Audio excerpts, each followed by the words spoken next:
To prostě neudělal, hotovo teďka. Má tady někdo... A jasně, dobrý, no. Je. Má tady někdo ten nůž? Někdo. Kačenka. A nebo ne, já už to napíchnu celý.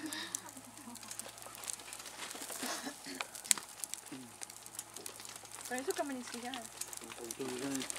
Takovýhle plastu zastaraným, jo. To v čem máme výborný to Máš má. ten nůž? No, nejsou žádný kamenčák. Mám. Ale kamenčák byl třeba 20 let. Mohla bys mi ho počít. To ještě let, to postyděl. Děkuju. Teď se zase bude vešnička sedět za tebe. Katka měla... To už není můj Neměla, ale to se mi teďka otevřelo. Ne, měla jsi to otevřený kapse. Ale hovno. Katce už se v kapse otvírá nůž, jako no. To asi bude něco znamenat. Už mrtvý, no. Nebaví jenom toho počítání. Hele, Báro, musím se to zeptat. No, Hele, Báro. Třeba ty moderátoři nebo ta komunita tam u vás jako jsou promiskuitní ty lidi, nebo? to víš, že to...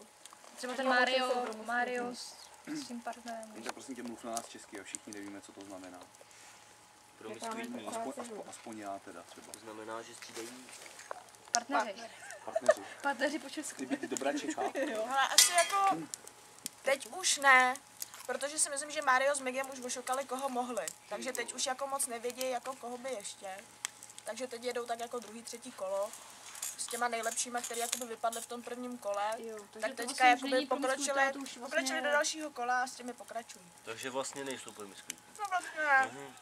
Oni akorát střídají ty samý partnery. Přesně tak. Takže to už nejsou To období se objevy. úplně nepočítá. To už se tak nedá brát, jako samozřejmě teda. Přesně tak. To je fajn. Takže prostě osvědčená kvalita. Takže to prakticky není ani podvod, že ne? Ne.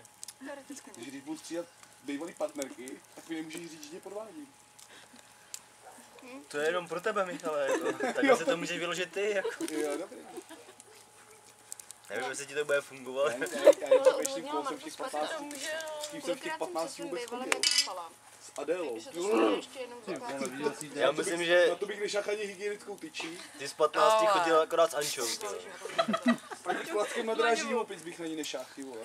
Brr. Když přitom To je fakt myslela na strašné. tom, zrovna. Ančo, a když měl zlomenou ruku, tak s Maruškou, tak jako. Marušku jsem žádnou neměl. Ale měl, prosím tě, když jsi zlomil